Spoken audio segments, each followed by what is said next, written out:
दोस्तों अस्सलाम वालेकुम।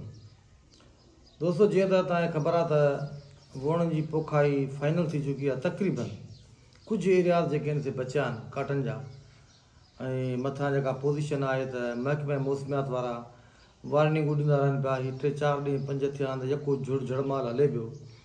हिन वक़्तु जॾहिं इहो वीडियो ठाहियां पियो 17 तारीख़ ते त पे जेको आहे सो लाड़काणो कंदकोट कश्मीर इन साइडुनि ते जेको आहे सो नेट ते बि ॾिठोसीं बारिश पए पई। त उहे इलाइक़ा जिथे वण कयल कोन्हनि त उन्हनि दोस्तनि खे ब्रेक ॾियणी पवंदी, छो जो बारिश जी फोरकास्ट सॼी सिंध में थियल आहे। अगरि तव्हां रुंबो कयो ऐं ॿिए ॾींहुं या उन ॾींहुं बारिश पई त इहे वण सभु लिथ थी वेंदा, बाक़ाइदे लिंबिजी वेंदा ऐं ॼम थींदो ई कोन को। उन करे उते तव्हांखे 17-18 तारीख़ 2 ॾींहं जेका आहे ॿुधायो वियो आहे त भई बारिश पवंदी त एहतियात करिणो पवंदो। कमु सॼो तोकल जो आहे ज़मींदारी जो।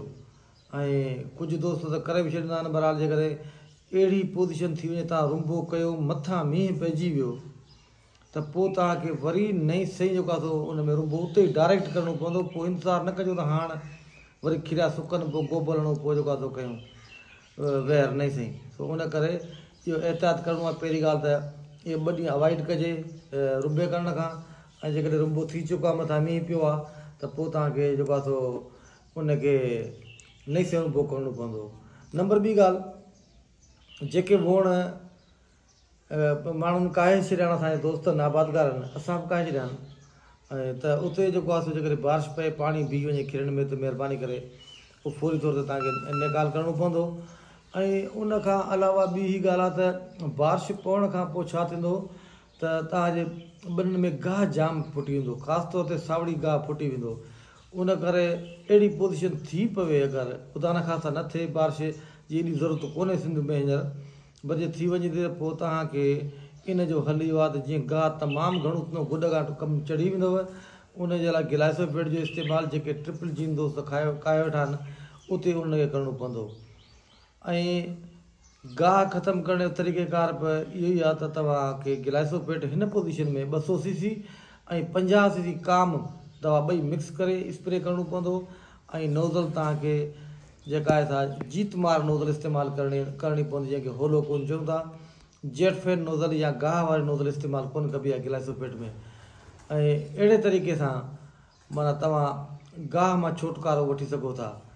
तो उन करे एहतियात कयो। बारिश पए पई, अलाह जे दर दुआ आहे त बारिश एतिरी घणी न पए, थोरी घणी पई त ख़ैरु आहे। वधीक पई त जेको उत्तर सिंध में जीअं रुंबा थियनि पिया, नवाशाह खां हेठि रुंबा शुरू आहिनि, दादू आहे, तव्हांजो पंहिंजो खैरपुर डिस्ट्रिक्ट आहे, सखर आहे, घोटकी आहे, ॾरकी, उते हिन वक़्तु रुंबा शुरू आहिनि।